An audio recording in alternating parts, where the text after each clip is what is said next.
thing. And to be honest with you, no CO should ever be having sex with an inmate, especially, female. It's a power trip, so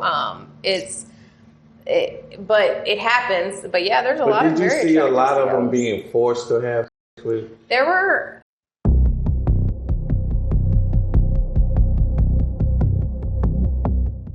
Prison Stories 101, man. We have a very, very special segment for you guys this day.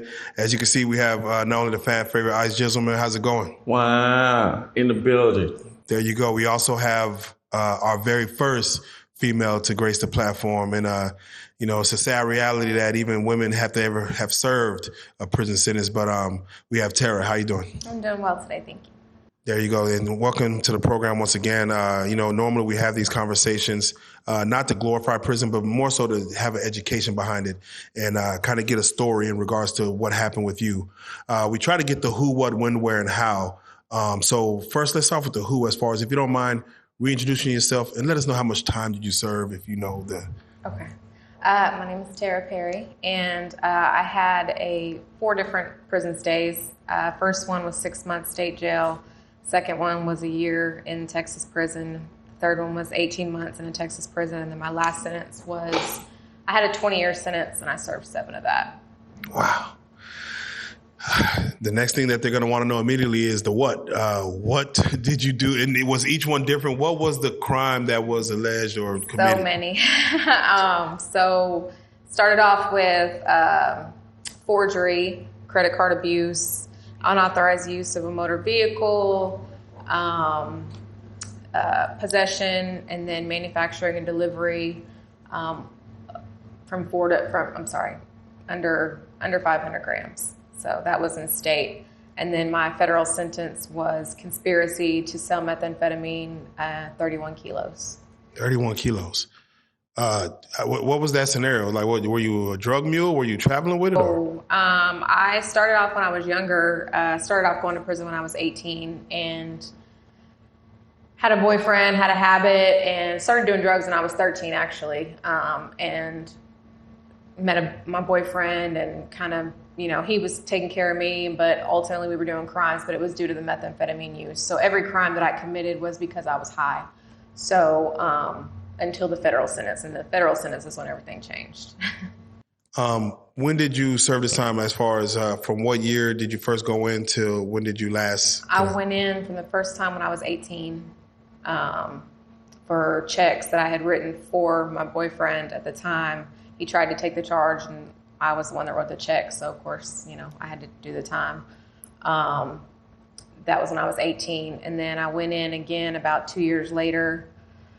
Went in, he stayed out, went in about 2 years later. And then the last time that I did the federal time, I was 28 years old. 28 years old. So let's break this down.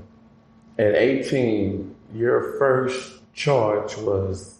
Forgery. Of a financial instrument. And what institution were you in? I went to, they sent me to Hobby. First time was state jail. So I went to the Dallas. So you got a state jail felony? Yeah, state jail felony. Okay. So that was the first time. And that was in Dallas. They don't even have that. It doesn't even exist anymore, I don't think, in Dallas. The second time, women go to Woodman in Gatesville for intake. They send us to the dog pound. That's what they call the dog pound. And you do intake there. And then they sent me to Hobby at 18, which like 19 years old, which is like the worst unit in the state of Texas for women. So at 18, well, let's back up a little bit. What was your upbringing that caused you to even gain knowledge of how to forge a check or how to do drugs or anything of that nature? So I grew up pretty good. I didn't grow up in a bad area. I had a good family. My family they had a drug problem. They had drug alcohol problems. My first instance was whenever I was about 2 years old. My family used to snort stuff and do coke and meth and all that. And I guess I saw one of them doing it. And so I I went to the bathroom, found a plate and snorted a line at 2 because I had seen them doing that. Wow. Wow, just because you've seen it? Yeah, as a 2-year-old, I saw. I'm imagining how else would I have known how to do it unless I had seen it. Wow. Creatures of habit. Yeah, but my family life I was never abused. I was never mistreated. We always had a house, my mom took 100% good care of me. She always worked. They just kind of were like weekend warriors where they just kind of did drugs on the weekends and partied on the weekends. Sociable drug addicts. Yes, very much so. And then when at the age of 13, it all changed. I had a very traumatic experience happen to me. At the age of 13, I had a surgery that went really wrong. And I got really super depressed about it. So I started smoking weed. And then I actually walked in on my mom and my aunt smoking a pipe of meth. And I was like, what is that? I want to do that. And I did it, And what age was this? 13. 13. Yeah. Were they like happy or something that made you want to like to see them do it, just to say, I want to do it? They were always, partying and having a good time. And, me and my mom were always kind of like best friends anyway. So it was like, I always had a real open relationship with my mom. And, so it was too open of a relationship to where, that's what happened. But so, I started doing drugs.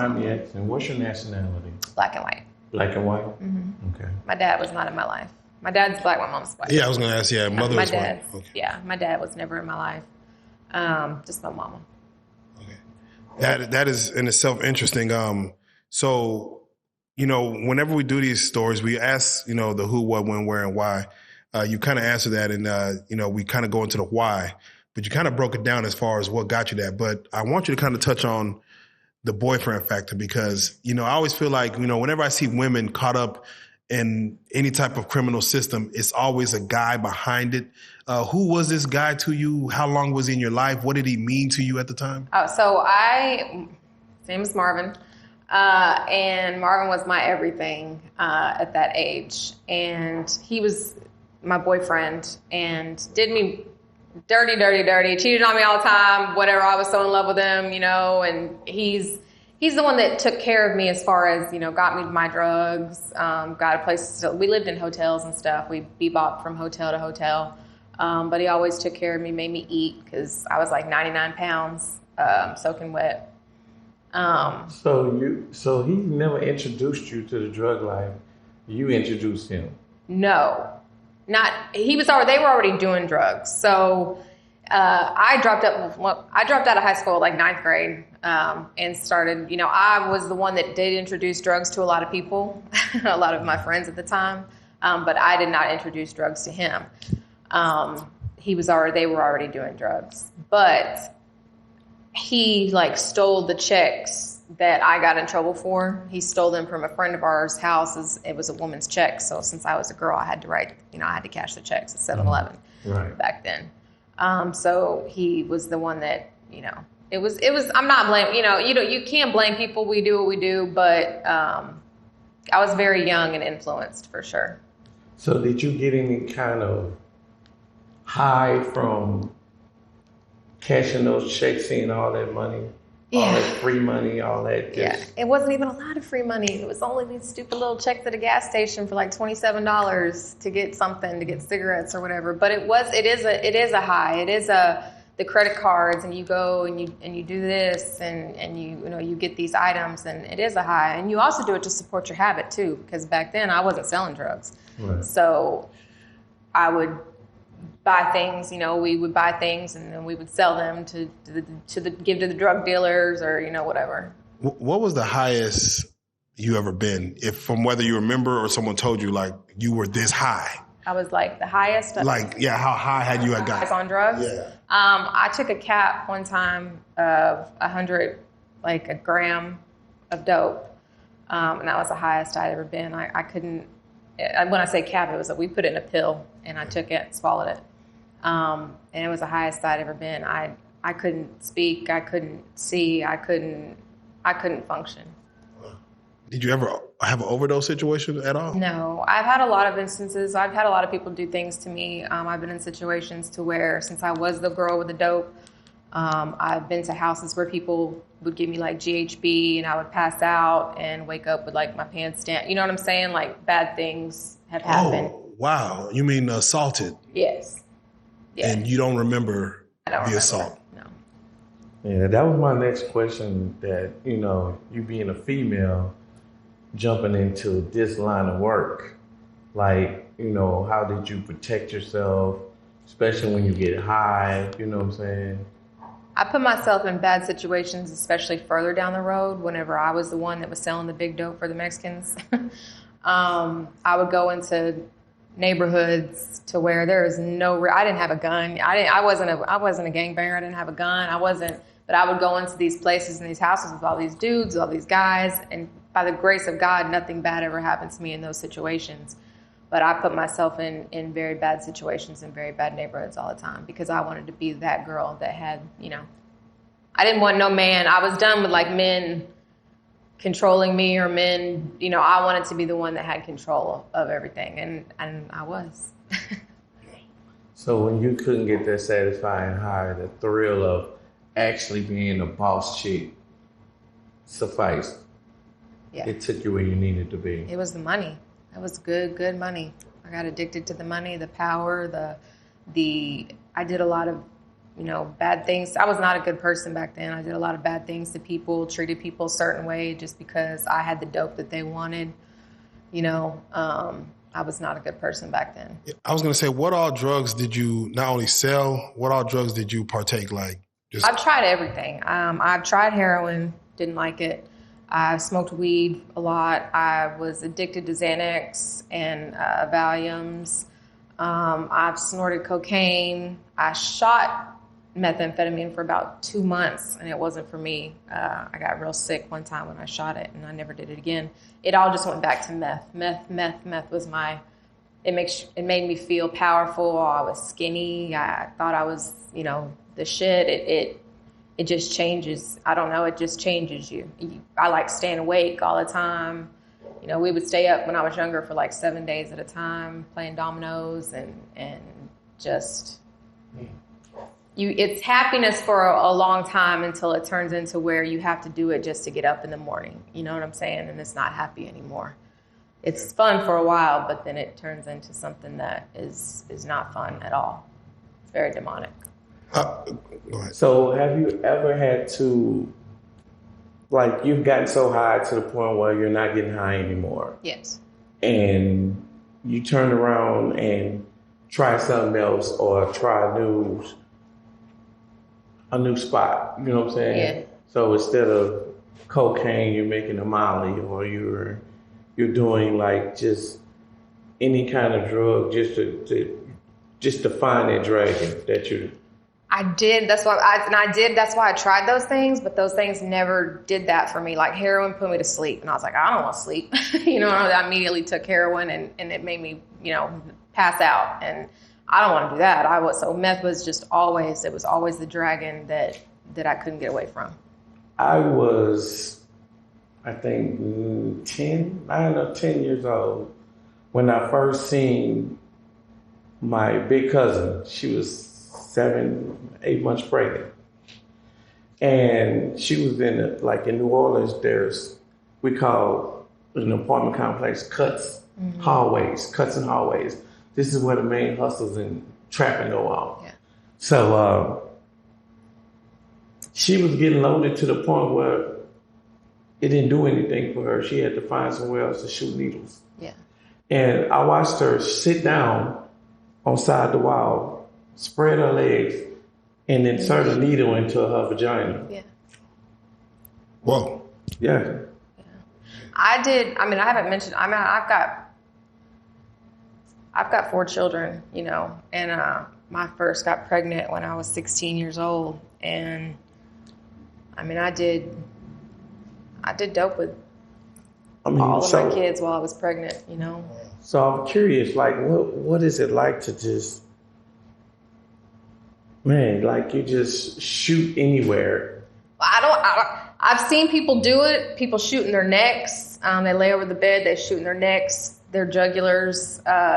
They shoot their toes in between their hands. I never experienced that myself, but I was around a lot of people that did that. And us smokers always think that we're better than shooters, basically, because we don't do that stuff. Right. But in reality, it's all the same drug, Can I ask, that first time where you got arrested for, you said it was for forging checks? Mm-hmm. You said you were high at the time. Oh, yeah. Did you realize you were arrested? Like, did you have to come down off the high to see like, whoa, I'm in jail? Like, It didn't take too long. No, yeah. When we got pulled over, it was me and my boyfriend, and I had the checks in my purse. It was me and my boyfriend and somebody else, and he had all the drugs and everything, but I had those checks in my purse. I wouldn't have gotten in trouble at all had I not had those checks in my purse. You forgot. Yeah. Oh man. So, I mean, I was 18 years old. I mean, I was young. I had no idea. And then I was terrified the first time I went in. It was Denton County Jail. And I remember the bookend process. I remember sitting in the holding tank and we were laying on toilet paper rolls and, you know what I'm saying? And I was freezing. I'm literally 99 pounds freezing. And I mean, it was the scariest thing, but... You don't have your drugs either, though, so you're, like, actually kind of detoxing. Yes. I was in there for, like, 2 days before my family got me out. Okay. But it was scary. I mean, I was terrified going in there at 18. So for those 2 days, you didn't have to go through withdrawal? You sleep. So meth is a little different. It's not like heroin where you go through physical withdrawals. You sleep. So I slept and slept and slept. Yeah, for 7 days, it's time to sleep now. Yeah, it's time to sleep. So I slept, yeah. When it comes to, you did 6 months for that. Mm-hmm. In state jail, yeah. In state jail. Again, you're young. You're 18. How was that? Because this is before we get to feds and everything. How was that for you in itself? Like, now you don't. Your boy. Is your man? You're still with your man, right? You're still with He was out at that time. Yeah. It was terrible. I didn't have no commissary money, so I had to wash women's underwear. I didn't know that existed until Ice Gizzle told me that was a real. Yeah. I washed clothes in buckets for women in state jail, and it's just in state jail. It's this huge day room, and all the beds are in the day room. And it's, thank God it did have air conditioning. Depending on where you at. Yeah. Imagine having to wash clothes inside of the toilet. Yeah, inside of a toilet or in and the then bucket. Turn around later on and have to cook inside of the toilet. Yeah. If you're a germaphobe, does that exist in prison? You being a germaphobe? It does. I mean, you can still ill and I don't want to touch. Because mind you, it's you guys you got to get over that. I think. You got to get over that. Wow. Yeah. Like my wife, she and women are nasty. I've heard. Hold on, I've literally she'd cook dinner and stuff, and then she's like, "Yo, come eat." I'm in the tub. I don't want to get out. I'm like, just bring it to me. That's nasty. I'm not bringing that in the bathroom. I'm like, well, don't go to prison. Yeah. Yeah. Women are nasty. I mean, it smells like just imagine, I mean, I'm not trying to be nasty, but women are on their periods or whatever, but you see blood on the toilets, tampons on the floor, pads not wrapped up, shit in the shower. I mean, men's, and I've known a lot of men in prison, but in my opinion, I think men's prisons are much cleaner than women. Women are nasty. It's gross. I've heard stories that it does. Women, it's just a different level. It's gross. You would think women would be cleaner because we take care of houses, we clean, we cook, we do all these things, but no, it's nasty. This first time you served the 6 months, was this, I believe, was this Dawson? Yeah, Dawson State Jail, yeah. Okay, for Dawson itself, from, again, you get into a jail and people will tell you about other jails or this one's worse or this one. What do you feel that one was as far as one of the worser ones, or was it, do you feel you were in a better situation? Well, see, state jail's day for day, so you don't earn any good time or anything. So women didn't give a fuck. Excuse my French, but they don't give a fuck. So women do whatever they want in there because they can't give you any more time. It's day for day, and they can't take any time away from you. So I saw one, the main fight that I saw. It's different in women's prisons. Women fight over other women. And they fight over their property. So women... Let's do that one at a time. Yeah. Women fight over other women? Their girlfriends. Oh, cool. Oh, it's it's on and popping in women's prison. You know, I've seen Orange is the New Black. I thought I don't know how close that is to reality, but you know what? It's very close to Fed reality. We'll get into that too. Okay. But it's very close to Fed reality. But in women's prisons, the worst thing I saw was one time a girl had her books on her top bunk bed, and they accidentally fell onto her on the lower bunk of her, whatever. And so the girl came back, found the books on the bed, and I'm talking about she took this woman's head and banged it into the metal. She was pissed. She took her head and banged it into the metal, of the bed, and they fought because this lady's books fell on her bed. And I'm in the corner over here, 18, terrified, like scared to death. You know what I'm saying? Because I'm not. It was terrifying. But that's the worst thing I saw there. And women fighting over other girlfriends and stuff. You won't touch another inmate's bed. Yeah, I mean, I would say that it was an accident. Like they fell, they just fell. That was the other thing you mentioned was property. As far as someone's property, how important as far as you don't we're gonna fight if you touch my whatever it is. Oh, it's very important. The property, as far as in the feds, I saw. Especially the property issue was where one girl took her roommate's shower shoes to the shower. That girl mopped the floor with her when she came back from the shower and saw that her shower shoes had been used. She beat the living hell out of that girl. And once again, they love to bang their heads up against the metal beds, pulled hair. There was hair pulled out all over the floor. I mean, it was terrible. Women fight differently. Women fight differently, for sure. But this one, she fought like a man. The woman that wasn't fighting was pulling the hair. The one that was whooping ass, she was fighting like a man. So we've seen shows to where they'll house men and women in the same unit, or they'll send like transgenders. You mean? No, just men and women where they'll send they'll talk through vents. And, and they say Dawson had a situation where it's the 5th floor is like women, 7th floor men, and they call it Club Dawson. Yeah. Can you speak on that if you don't mind, as far as what that interaction was like? Women did. I never did, but women did. They do speak through the vents. They drain the toilets. You can speak through the toilets. Which is explain that for those who don't know what that is, because most people haven't seen that before.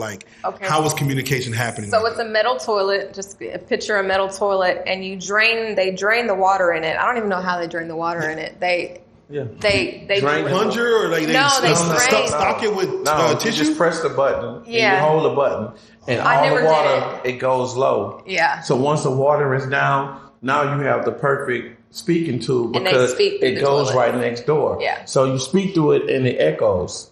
You can hear everything. Yes. That's what they do. So you have people that stay up all night talking to each other and their faces in the toilet. You're like, what the hell? Shut the fuck up. You know what I'm saying?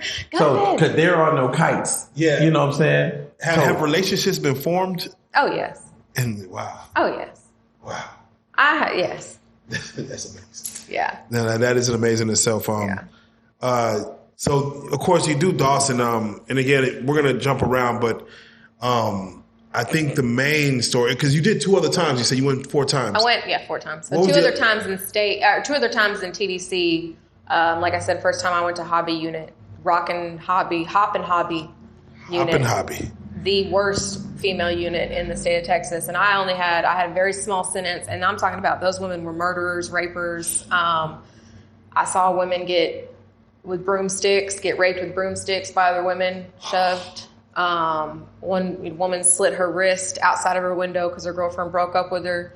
Women throw feces. They throw piss on guards. That unit was terrifying. And I was on what they call the host squad as well. Yeah, the host squad. Oh. Chop it up and let it lay. Yeah. So leave road, tail road. It's when you go out 4, 5 o'clock in the morning, you line up, they're going to get you a grubbing hole or an axe or whatever. I mean, pick a grubbing hole, you know what I'm saying? And you bring it up as high as you can, and you just, in a straight line, you have to just chop the dirt or chop the grass up. Yeah. If you get out of that line and that line starts wavering, somebody finna get their ass whooped. They have cops correctional officers on horses with shotguns because you're out in the fields. And so it's hot and you get a water break every now and then. But yeah, you have to take an act. We were just moving dirt. And so women used to break their ankles with locks so they wouldn't have to go out on the Hope Squad. Wow. Mm-hmm. And it's you'll have it's almost like slavery because I'm guilty of it, and it was one of my things I used to like doing. After being locked up so long, I like being Leroy. You know what I'm saying? So I was saying like Negro hymns, make up songs and stuff, and like we just hitting on it. I might sing Keith Sweat and stuff while we hitting on it. You know, something to do, yeah. You know what I'm saying? But as soon as that line get crooked and stuff, it ain't funny no more. And somebody gonna drop the egg and say, "Hey boss, I got me one. You better not lose. Get out here and whoop ass." Wow. Because when that line gets crooked, we getting in late. We gonna get shower late. They gonna talk crazy to us. They gonna make us strip butt naked regardless and shit. But it's like they gonna terrorize us. It's coming down. Now, hold on. You said there was rapists, women that were rapists in there. Yeah. Explain that, because pedophiles. yeah.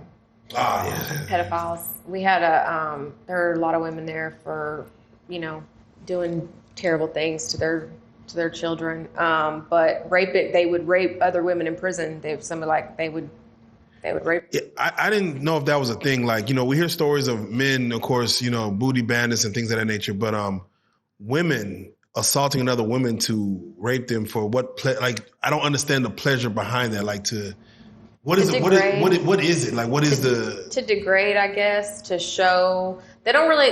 In women's prison, there's not really gangs. Like, I mean, white girls hang out with white girls. Yes, black girls hang out with black girls, but black girls also hang out with white girls. But the native. Who do you hang out with?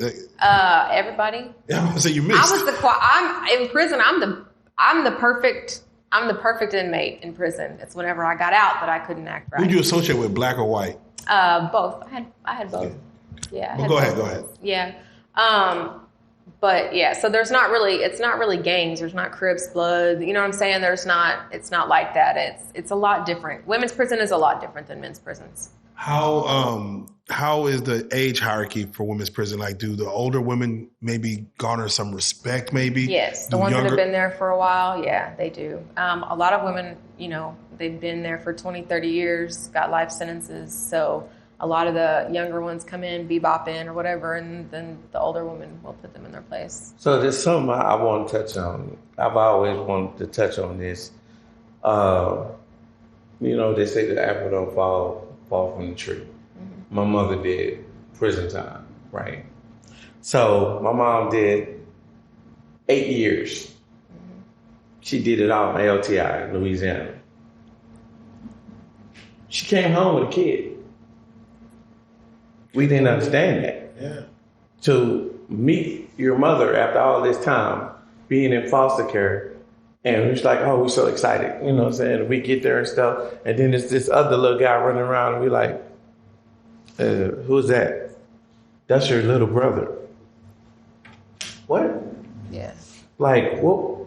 You know what I'm saying? So, how do women get away with having sex with guards in prison?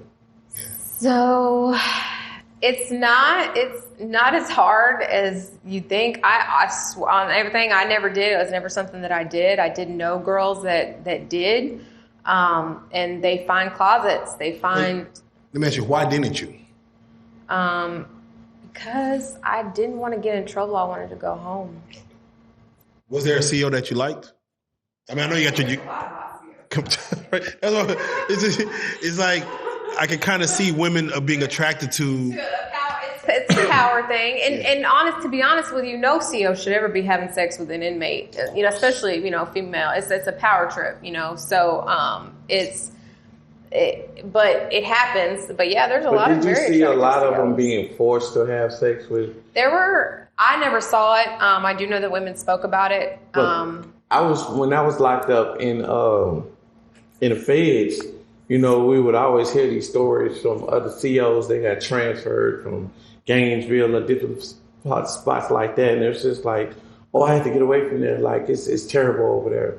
And it would be like, what do you mean? Like, explain. And they'd be like, yeah, those poor girls get raped over there. And stuff. We would be thinking like it's girl on girl action. Yeah. We're like, no, other COs are doing this. Yeah. And now there's a string of women running around pregnant. Yeah. In California, there's a federal penitentiary in California. I can't think of the name of it off the top of my head, but that happened there a lot. There are actually a lot of girls that are filing lawsuits because they were raped. And I was in FMC Carswell, which is in Fort Worth, which is the medical facility. Now, that's terrible, Carswell. There's a lot of horror medical stories that go on there. But there was actually a counselor there that worked on the mental health floor.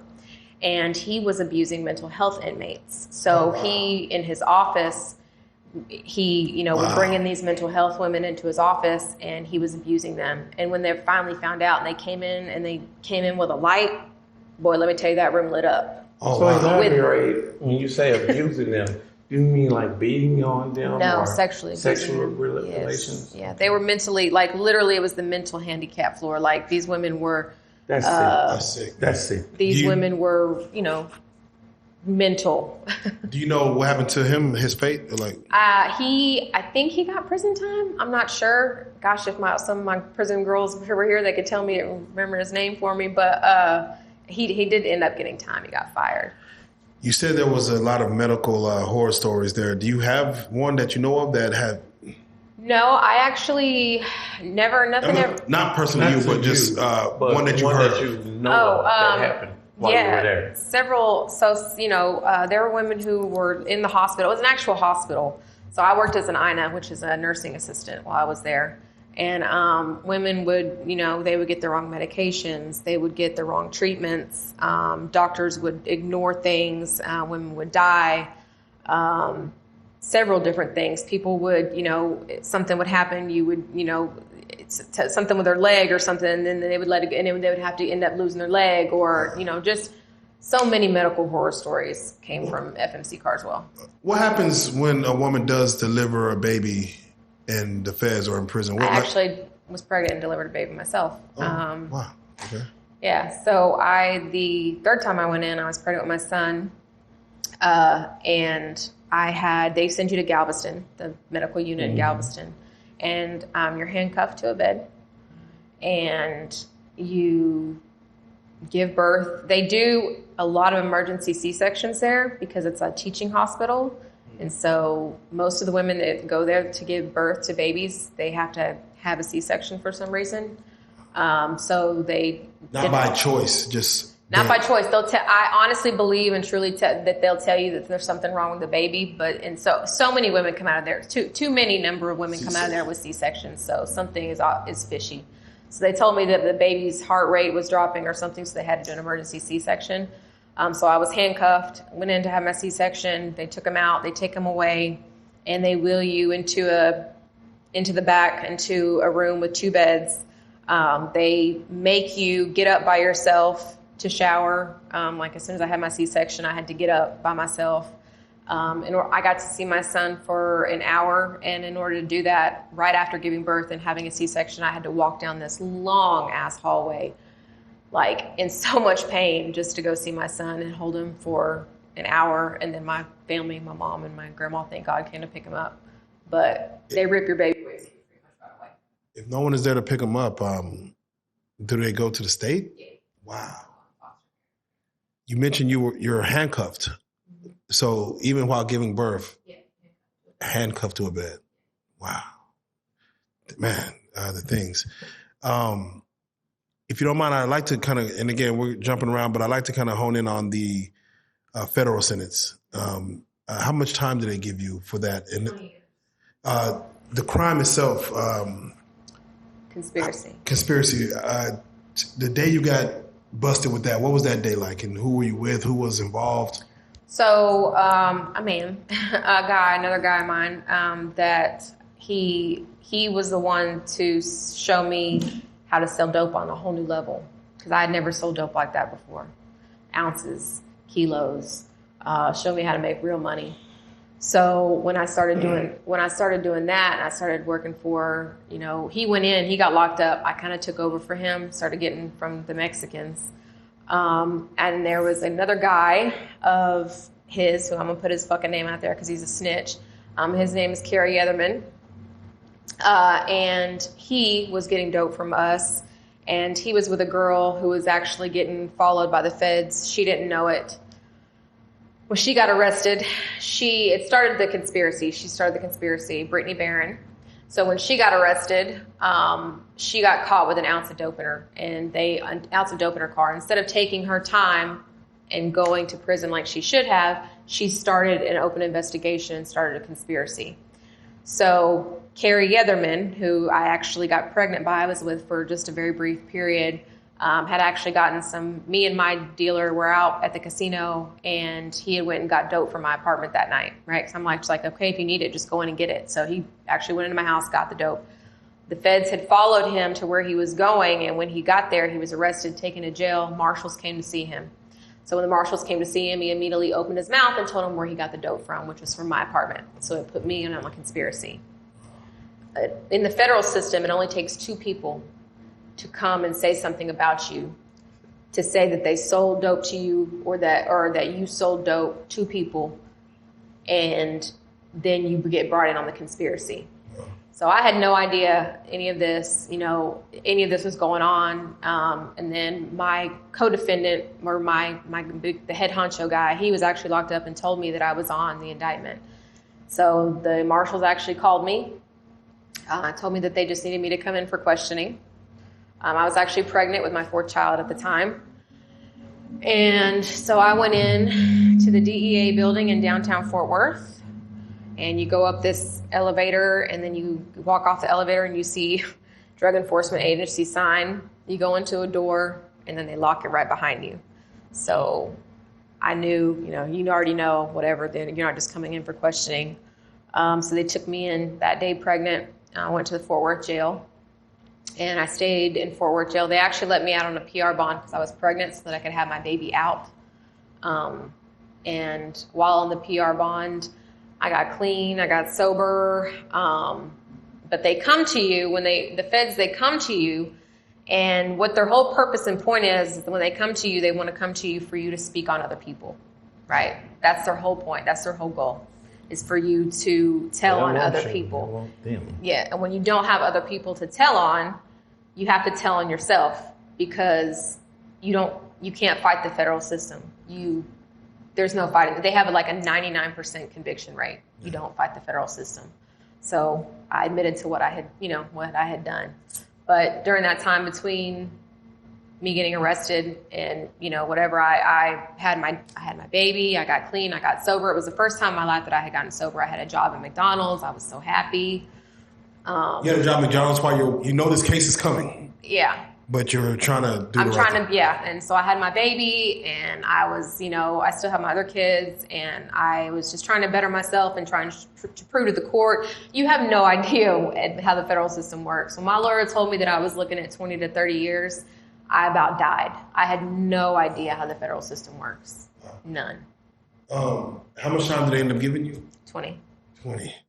And Trump is the reason you're out now. If you don't mind speaking, Trump just basically, what did he pass, or what did he do to commute sentences? I did 7 years while I was incarcerated, incarceration. I lost all 4 of my kids' custody at that time as well. But you apply for clemency. So you do paperwork, fill out paperwork, and you apply for clemency. It's like the win in the lottery. You don't get clemency. So I have a really good friend of mine named Melissa, who told me that she was working with this lawyer, this advocate lawyer that helps people get clemency.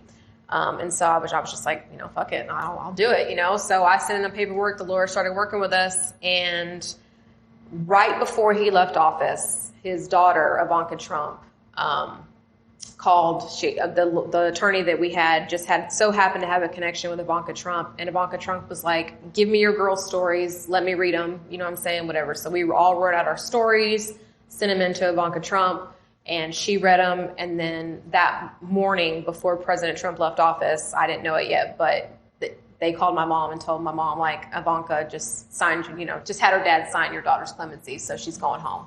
Amazing. Wow. And so clemency means basically they don't take your charge away, they just take the rest of your time away. So I still had to do probation, but the rest of my sentence was commuted. Your children, Who took your children over?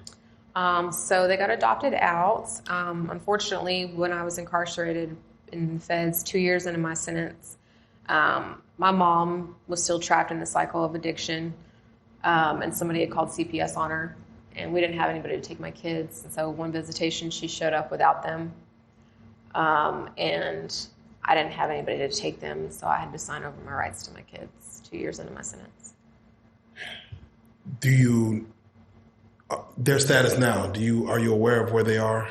Yes, so I'm in my oldest is actually 22, so she's thriving, doing great. She's in nursing school, and I have contact with my youngest son, my youngest son. He's just turned 15. Oh my gosh, he's about to get his driver's license. Amazing. But the other two I do not have contact with, unfortunately, not until they're 18. Okay. When we do these things, we just be scratching the surface. So this more so serves as an introduction to your story. And again, with Ice Gizzle, I do want him to, of course, assist with narrating, through these things, because again, there's so much more story to tell. And I know we all try to get an introduction first of the story, and then we get further into prison stories. But the one story I do want to ask you, as far as, just throughout your time through Fed and State, for you, what was your go-to just to kind of pass time? What was either a day in the life, or what did you do to just get through your time? God. Yeah. Singing, choir. I took every and any class that I possibly could. Like I said, I was a nursing assistant. When I was in Feds, I trained service dogs for people with disabilities. They do karaoke show. They do it in the Feds. It's a little bit different than the state. In the state, I just did I read, did everything, but I really tried to better myself while I was in the federal system. And God is the only thing that brought me through that. When I got my sentence, I literally heard the voice of God telling me that I would not do all of my time.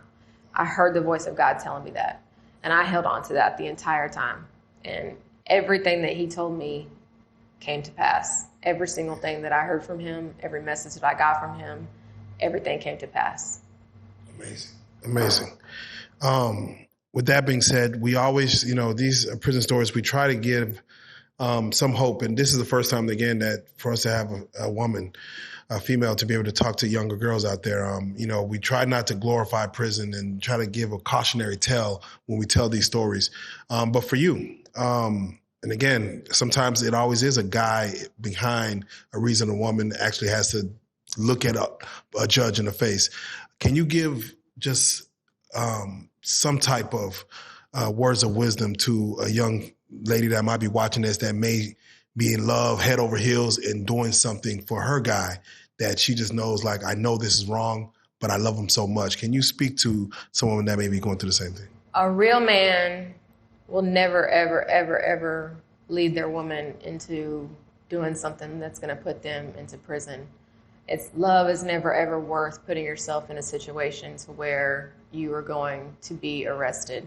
And I know that a lot of young women are in love with these men, and they think, oh, I'll do anything for them. They do anything for me. But most of the time, them men are going to ask you to take the charge because they already got one. You know what I'm saying?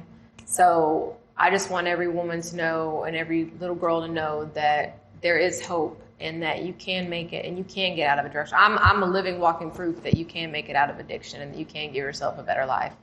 And I wish to God every day that I could go back and do everything different, but there is a better life for you out there, and you can quit and you can stop, and it is worth it.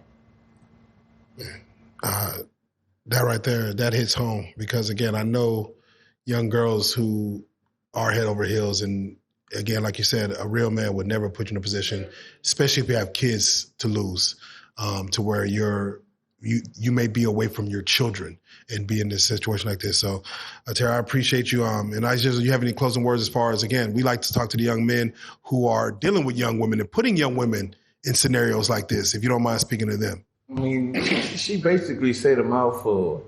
Any real man, real young man, up and coming, even if you're not fully, developed knowledge-wise in the head, know better than to put your loved one in harm's way.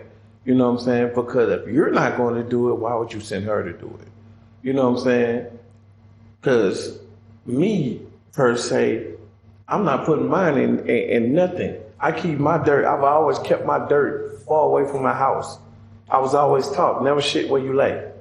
You know what I'm saying? And I'm not saying that to say this is what you need to do, but I'm just saying if you're going to do it, don't involve your girl. Don't involve your kids. Because one of the main focuses that the feds do, or any police for that matter, when they can't break you like an egg, they're going to that woman. Yeah. They're going to that woman. Because guess what? That woman got them kids. She care about them kids. So if I break up first, I ain't even worried about you no more. Yeah. If I break her, if I just take these kids, just even for a month or two, she gonna break weak, and guess what? You're gonna be willing to kill her. Yeah. But you done that. You done that. Yeah. It's not worth it. That's why you say you got to marry the girl so she can, be a witness against you. Yeah, they say that, but they'll still find a way. The feds like to lean on our ignorance. They love to lean on our ignorance. I heard you ask the question earlier about the toughest part for somebody to be in prison, and I think it's a little bit different for women because of the way that the most difficult thing for a woman in prison is her family, her kids, because she is the nurturer and she is she's the woman. So that was the most terrible part for me. Right. To rip the mother away is like, that really kills that. If anything, that kills the family. Yeah. That kills everything. That's the foundation, right? Yeah. Man. So that's definitely the worst part. All right. With that being said, man, this is hopefully the first of many. Tara, I thank you for coming on and speaking, and again, speaking in your truth. And Ice, thank you for helping direct this thing. Once again, this is Prison Stories 101. I appreciate both of you coming to sit down, and I salute. Salute. Thank you.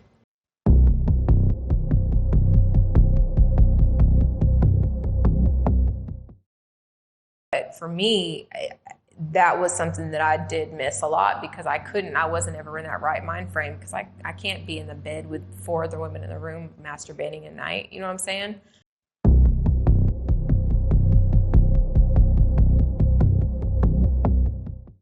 All right, Prison Stories 101.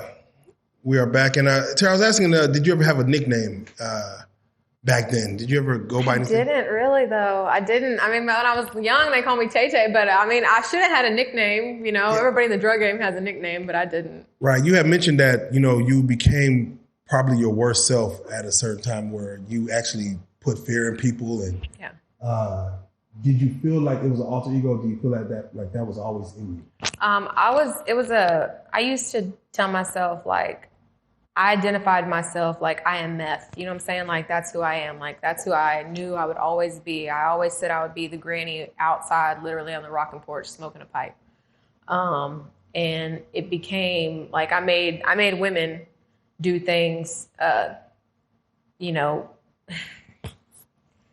do things for a bag. I treated, people badly because I could, because I had what they wanted.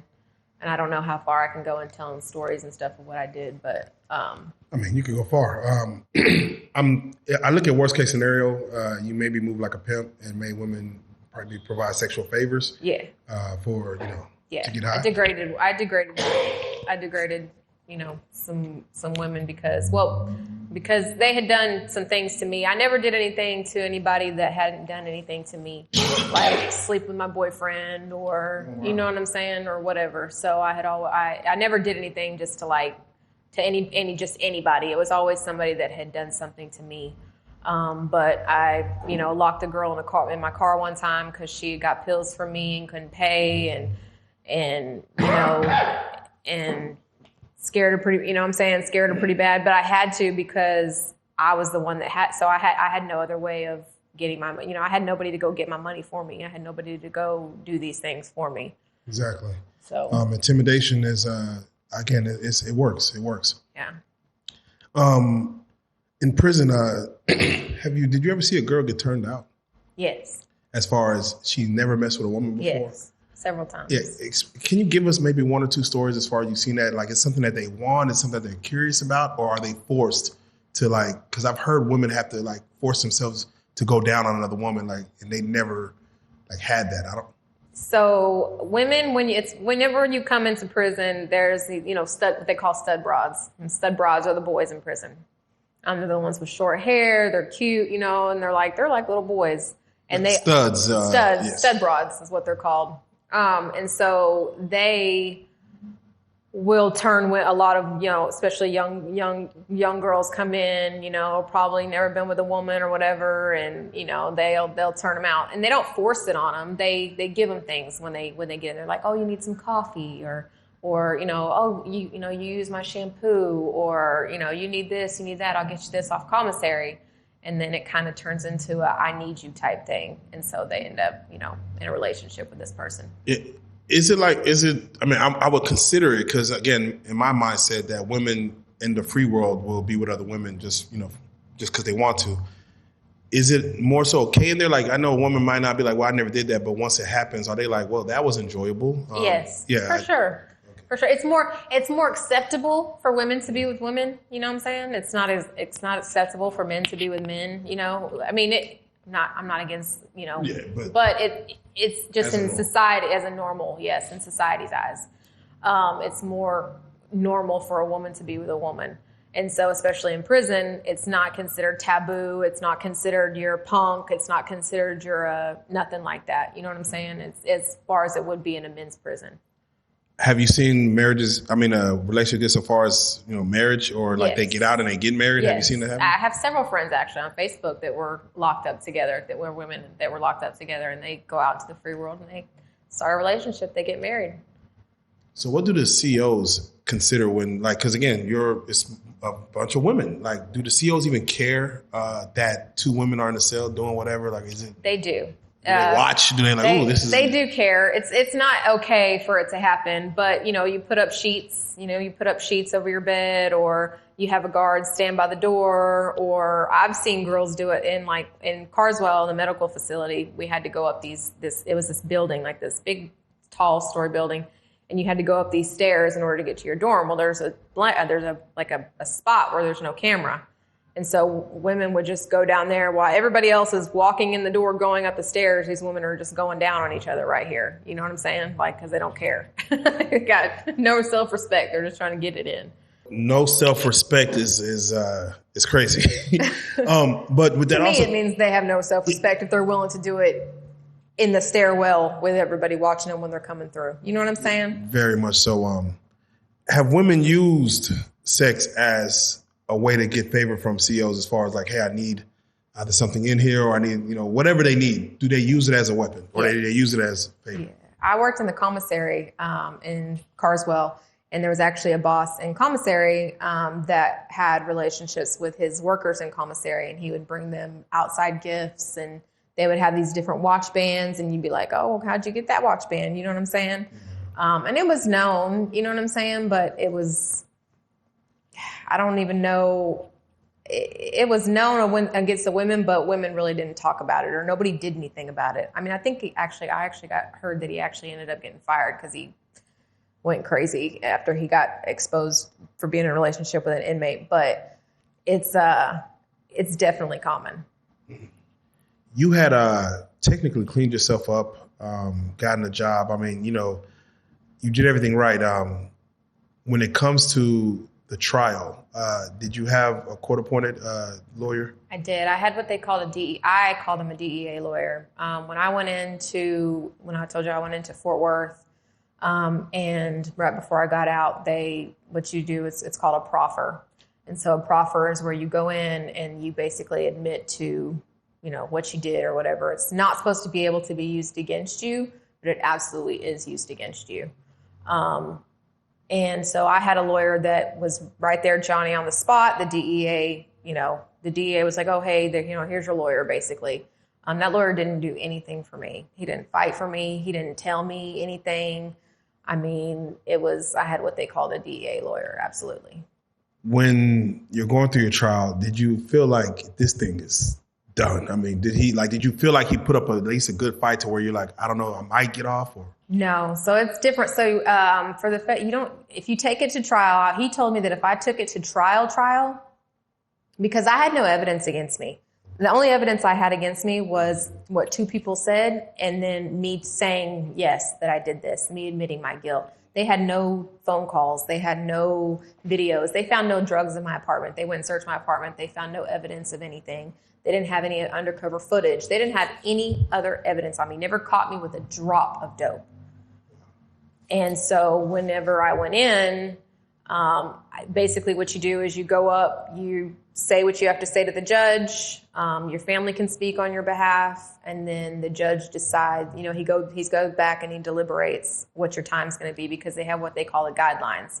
Since I had such a high criminal history, it doesn't matter that I had never been to the feds before, right? So since I'd been to, state prison before, I was so high on the guidelines that when my guidelines came back, it came back 20 to 40 years is what my guidelines came back. So that was the minimum that he could have given me, was 20 years, because that's how they go by, is the guidelines.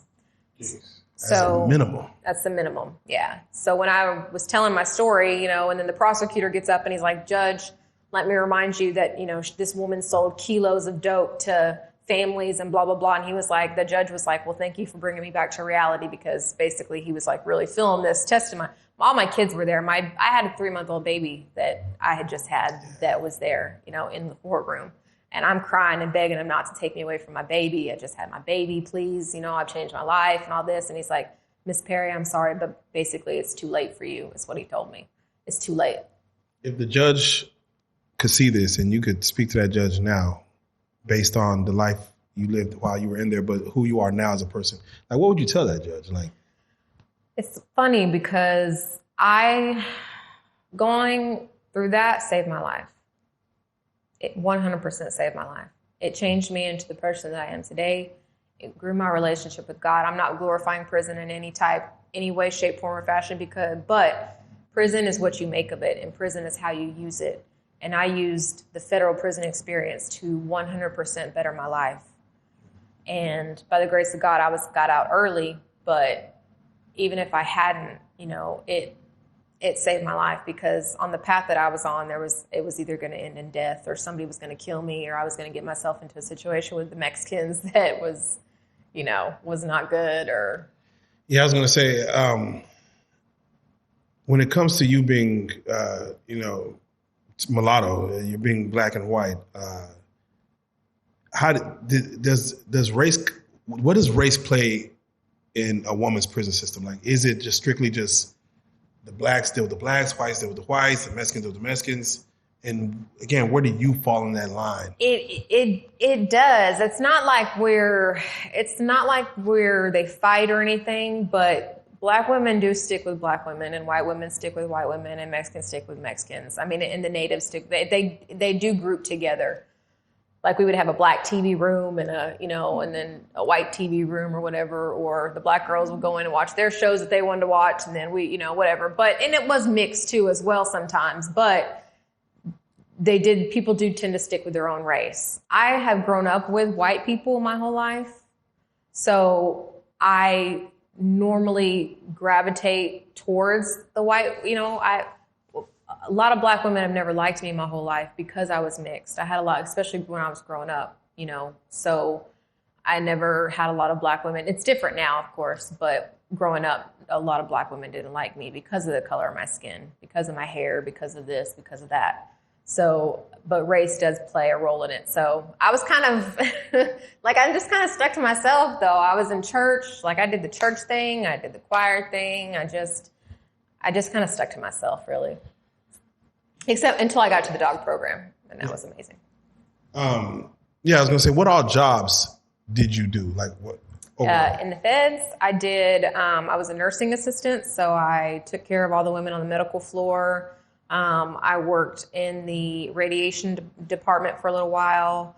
When I went to the camp, I worked in commissary. The commissary was a great job. That's the best job in the prison. Because you get paid in the federal system. You do not in TDC, but you do in the federal system. How much what's the pay? Minimum is 19 cents an hour, I think. And then the most is $1 something an hour. So it don't seem like a lot, but no, technically $19 or $17 to $19 a month is what you get. If you're just a grade 1, and you get 19 cents an hour. But that's deodorant and shampoo and coffee to somebody that doesn't have anything. You know what I'm saying? So at least it's something. You mentioned the TV rooms. In the male penitentiary system, you hear about you're not supposed to touch the TV channel. There's these rules. Do the same rules apply in the female?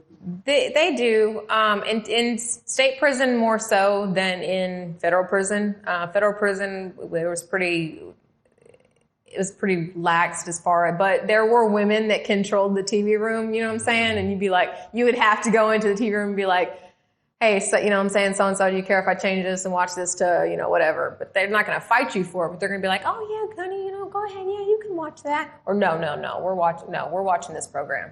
So. For those that don't know, because, again, we spoke on this with men, but what is the main difference or the differences from state to feds for women, prisons? Like, what is the main differences? State has no air conditioning. State has parole. So you can, you get a 5-year sentence. You might only do 2 years. They don't have a lot of programs like the feds do. They don't have a lot of classes like the feds do. The feds have college. They have mental health classes. They have movie nights with popcorn, and for the Super Bowl, they give you wings, and you get to watch the Super Bowl on a big screen TV. They do shows for the kids. They do kickball tournaments, volleyball tournaments. They just do more activities, but it's because they give the women so much time. There's first-time women in there that get 30-year sentences that have never been in trouble before. And they pass 30-year sentences out like candy in the feds. Where did you serve your time in the feds? FMC Carswell in Fort Worth. Did you ever serve time with anyone of noteworthy I don't want to say celebrities, but anyone that a name that people may know, maybe related to someone or? So nobody famous.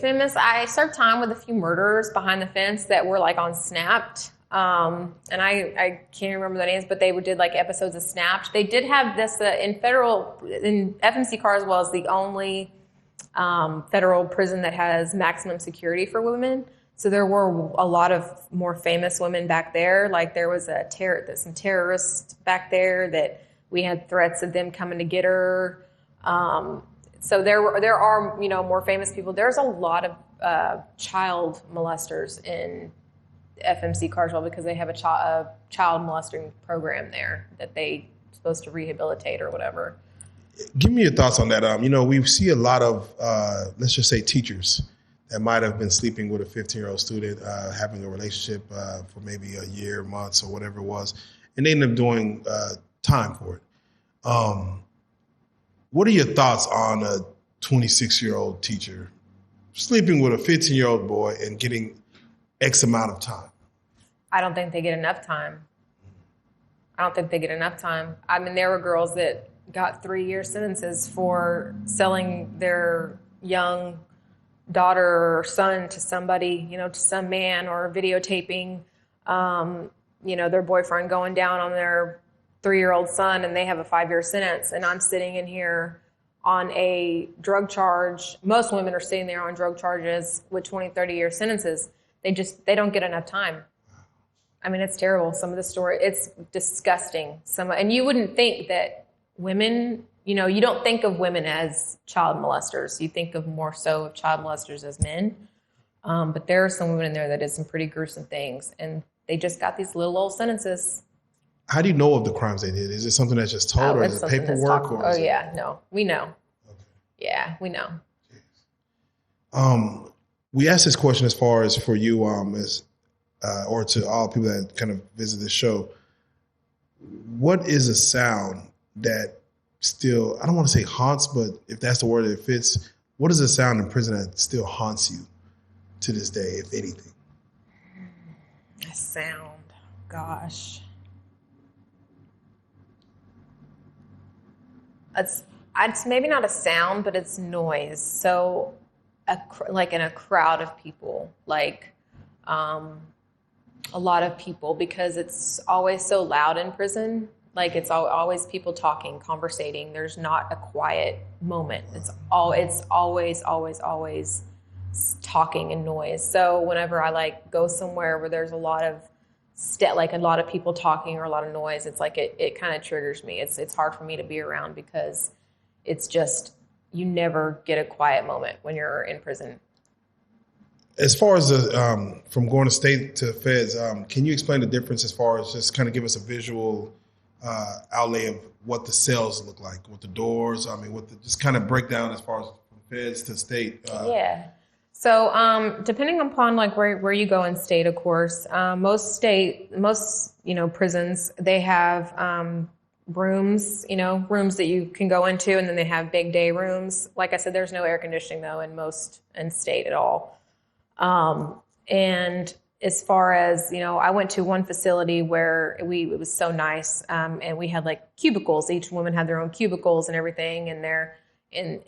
But in the feds, it's pretty much one big open room, and they're all different, but FMC Carswell is one big open room, and then there's 4-man cells, like upstairs, downstairs. No doors, though. They're open.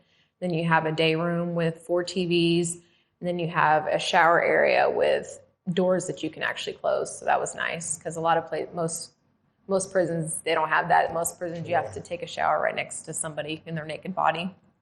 And they had bathroom stalls that you could close too. So that was nice. When I went to the camp's like an old hotel.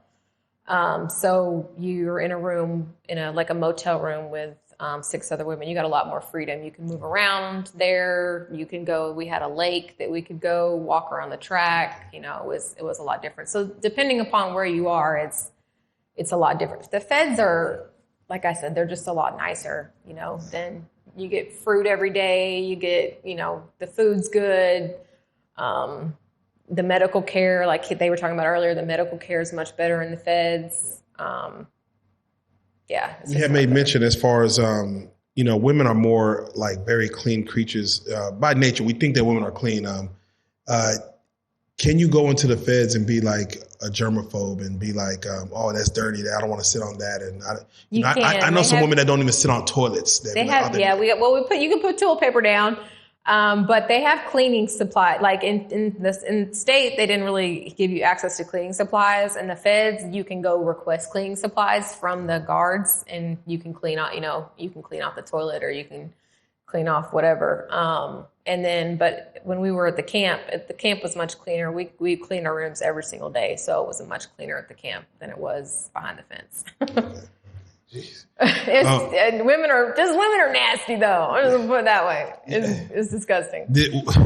I'm sorry. It's okay. Did you ever have a situation where just a woman was just so nasty? Like just kind of explain, like, who was she? Like, was she older? Was she like, if you want to say what race she was? There was one girl that was, she was younger, and she used to work out a lot, and she would go to the gym, and her body odor was so bad that, you can just smell her when you walked into the room. Like if you were on the spin bike room and she was in there spinning, you fucking turned right back around and walked out the door. Just her body odor was so bad. Poor thing. It's just, she probably showered, but her just body odor was nasty. You know what I'm saying? And there's, of course, women that didn't brush their teeth, their breath stank. Women that you would go to the bathroom afterwards and there was a smell, and you know what I'm saying? There's just women that are just, you really realize, I guess you don't really realize in the free world because you don't really have to be around that many other women, but you just don't really realize how nasty some women are when you see them on the street, Like some women, maybe their mothers didn't even teach them how. Yeah, exactly. Did you have cellmates? I did. Did you have one that either you liked or didn't like? Did you ever become friends with cellmates? So my best friends are actually all from federal prison. We've all remained in contact. We just went out to a dinner the other night and had a reunion. You get very close, especially when I talk about the camp, because it was so small. It was like 300 women. And so you really form close bonds and relationships. And when in the dog program that I was in, we lived together, we ate together, we breed together, we trained dogs together. We literally just formed such close bonds. And I was in that program for about 5 years. So those are the bonds that I have closest now. Those are my really only female friends. What about CEOs? Did you ever get a chance to befriend a CEO? Like, they'll just become real cool. Like I just there are some COs that you go into office, you talk to, and my counselor, Mr. Franklin, was actually his name's Donald Franklin. He's retired now, but he was my counselor on the inside and my counselor on the outside, and he was the most amazing. I used to go in there and sing Amazing Grace to him all the time. I used to go in there and chop it up, talk to him, and he was just the coolest guy. He was a personal trainer, so he used to do exercise classes and exercise programs. But he was probably the officer that I got the closest to. He was amazing. Now you said you used to, of course, or sing to blow off steam. I know male prisons have talent shows in state. Did they do that? Yeah. Where you could have time to go show your skills. How did those go? And did you always kind of jump in if you had time? Yep, absolutely, always. We always went in there. I always did the talent shows. I did the shows. We put on shows for the kids. I was talking about the holiday shows or whatever. I was always involved in that. They even had live bands come in sometimes and play music for us while we were all sitting outside. I was always involved in anything that had to do with singing. What would you say was the craziest contraband you've seen smuggled in, or someone maybe somehow got in? A dildo. They got a dildo in there? Yeah. That worked, or just a regular? It worked. No, it was an actual dildo. It was unfortunately passed around. I want to ask, how does one get a dildo in their butt? You got it through visitation. I don't know how she did it, but you got it in there. Jeez. For you yourself, did you ever have to I don't want to say defend your life, but did you ever have to fight, physically fight someone? I did not. I honestly, to be honest with you, I did my time without ever getting into one single fight with anybody. Did you have an escalated argument? I did. How did that coil itself? It was escalated argument. We just argued, but I'm not especially in prison, I'm not a fighter. I will defend myself if somebody hits me, but I'm not a fighter by nature. So screaming, a lot of screaming and words and calling, name calling and things like that, and just saying very hurtful words was pretty much how it was. But to be honest, I only got into that maybe 3 times while I was locked up. I stayed to myself. I read. Yeah. Are there any books that you read that were notable that you don't mind sharing, as far as some books you got through? The Nightingale, amazing book. I read the Bible, of course, through and through several times.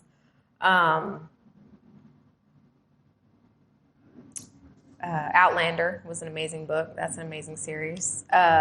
Not really I didn't really read any self-help books or anything like that, but I've read a lot of books.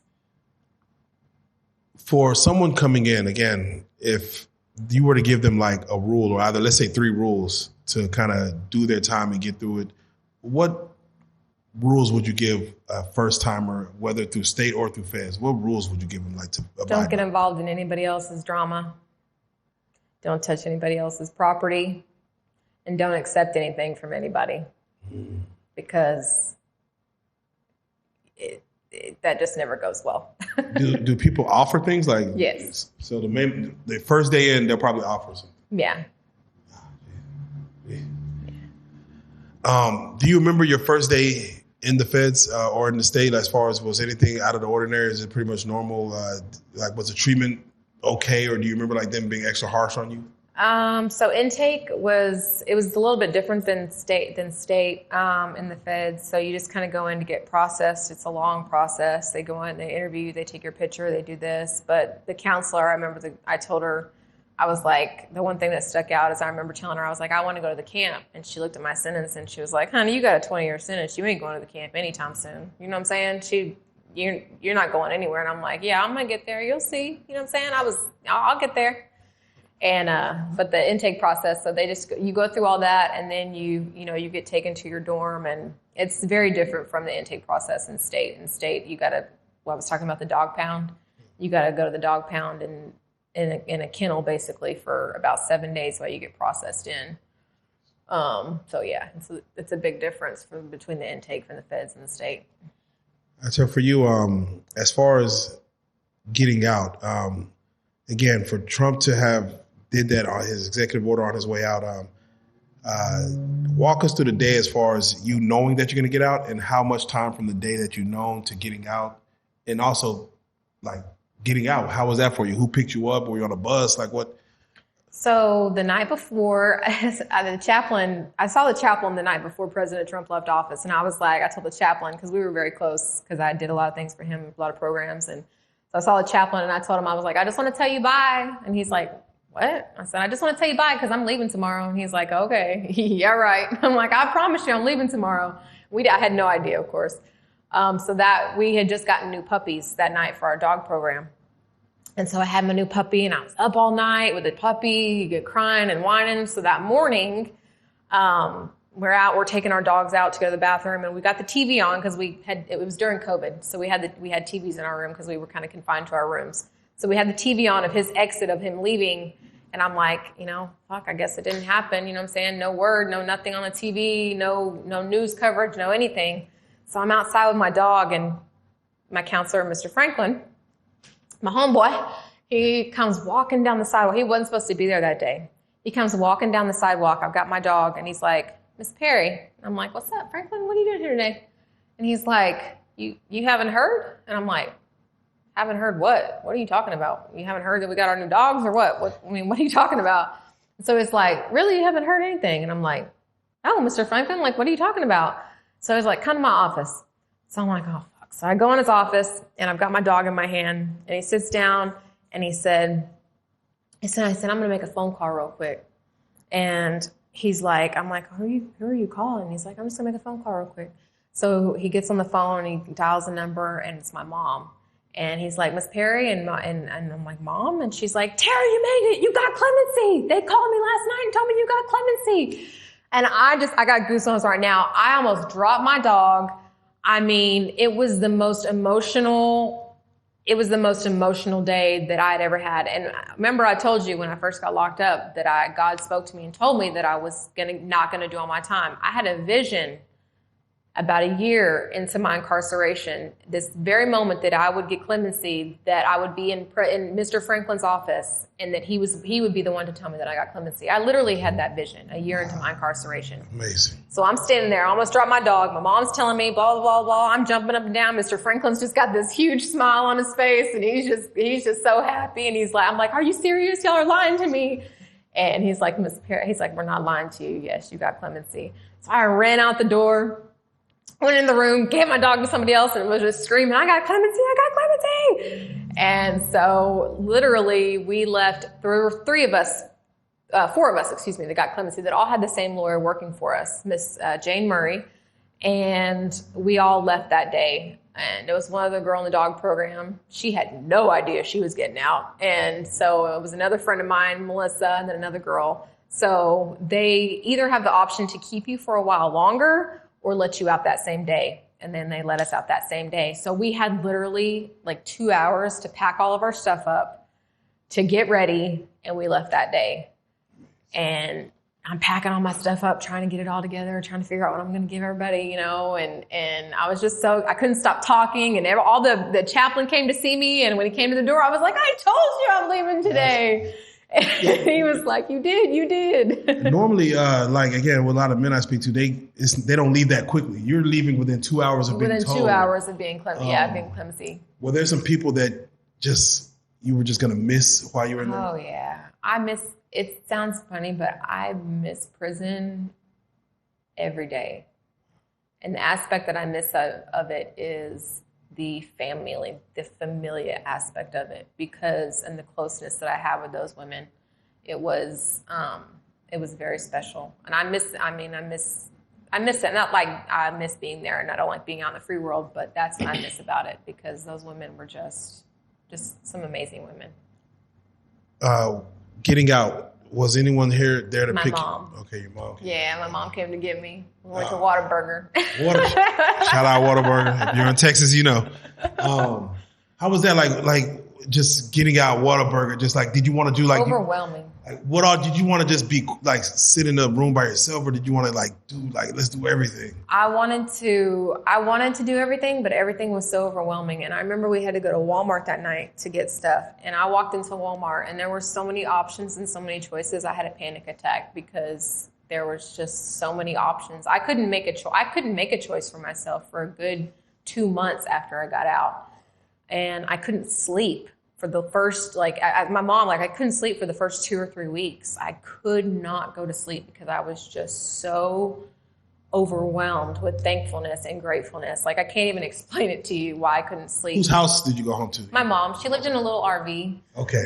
So I went to stay with her in her little RV, and then we moved out there. We moved out of that and into an apartment and such, and moved up. But yeah, I went to her little RV. Oh my gosh. She never thought she was going to see me again, I wasn't supposed to get out till 2031, and she would have been. Who knows?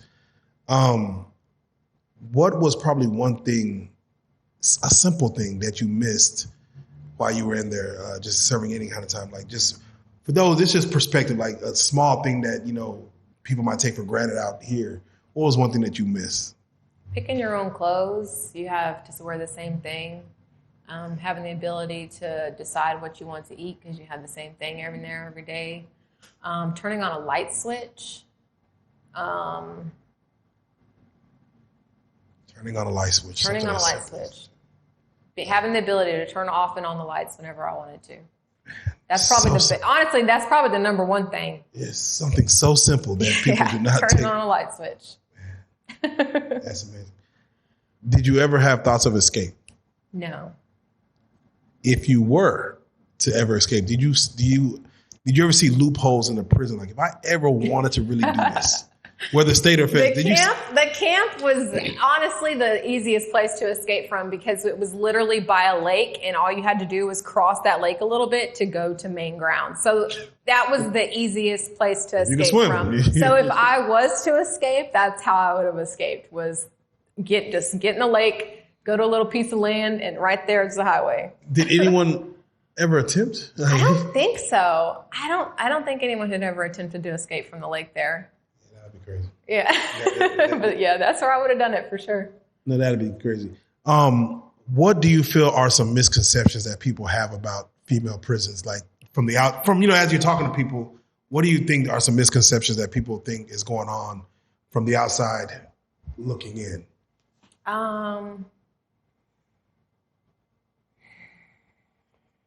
I think for especially women's prisons, I think a lot of people think that, that women are in there maybe just getting high or doing drugs or dealing drugs or, because a lot of the times you see men's prison shows and you don't see women's prison shows. Not a lot of times. Most of the time it's men's prison shows.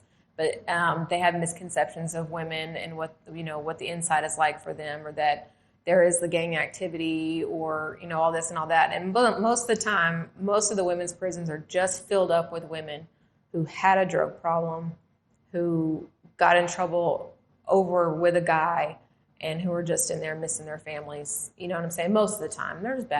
There's terrible women in there. But, that's what I think the biggest misconception is. These aren't women who are out there gang banging on the streets and, running around the streets and doing these things. Most of them aren't. I mean, maybe some of them are, but not the ones I ever encountered. Definitely. With that being said, again, as we keep doing these episodes, and we're not here to glorify the penitentiary system, the prison system. But as I always try to end each little episode with some type of words of wisdom, words of hope, if you don't mind, as far as let TV land out there know what they're giving up, again, outside of, of course, the lights and changing clothes, but what they're giving up when they actually go into a prison system, if you don't mind. You're giving up your choice of everything. You're giving up your choice of what time that you get up. You're giving up your choice of what you eat. You're giving up your choice of when you go to bed. You're giving up your choice of what you want to watch on TV. You're giving up your choice of when you can move around at certain times. You're giving up your choice of when you can use the phone to call your family.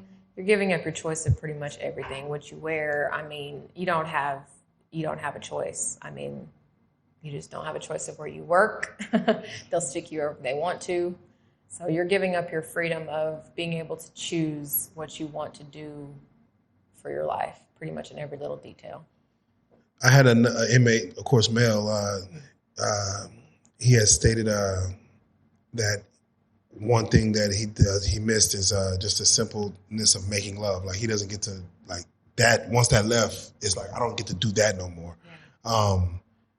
For women, do women get through like with masturbation, or is it like just they're able to turn it off and be good? I was able to turn it off. It's crazy. You have to turn it off, like unless you're with another woman, because where are you going to masturbate at? Like you can't masturbate in your room with your roommates at night. I mean, you can't. And a woman is mental, right? So a woman has to be in the right mental space in order to be able to, whatever. So it's different for a woman. I mean, I'm sure some women did masturbate, but for me, that was something that I did miss a lot because I wasn't ever in that right mind frame because I can't be in the bed with 4 other women in the room masturbating at night. You know what I'm saying? It's mental. Women are mental, more mental, and we have to feel it in our minds in order to be able to, to do that. So yeah, but it's a big aspect of it is love, affection, touch, things like that. They're very important for women. Did you ever have to serve any solitary or anything of that nature? No. Okay. Yeah. You sound like you were good. You sound like you did your time right. I did. Yeah, I did. I mean, I 100% did. I mean, I was the 100% absolute model inmate. I was not bad at all. I didn't get into any trouble. Not ever. I didn't never catch a case one time I was incarcerated. There you go. Well, with that being said, Tara, I appreciate you again. This is Prison Stories 101. We're just, again, I always say this, we're always scratching the surface. There are more stories to tell. And again, for the friendships that you garnered in there, I'm sure a lot of other women who are going to be watching this could relate to the stories that you told here. But with that being said, I appreciate you for coming back on. And once again, this is Prison Stories 101.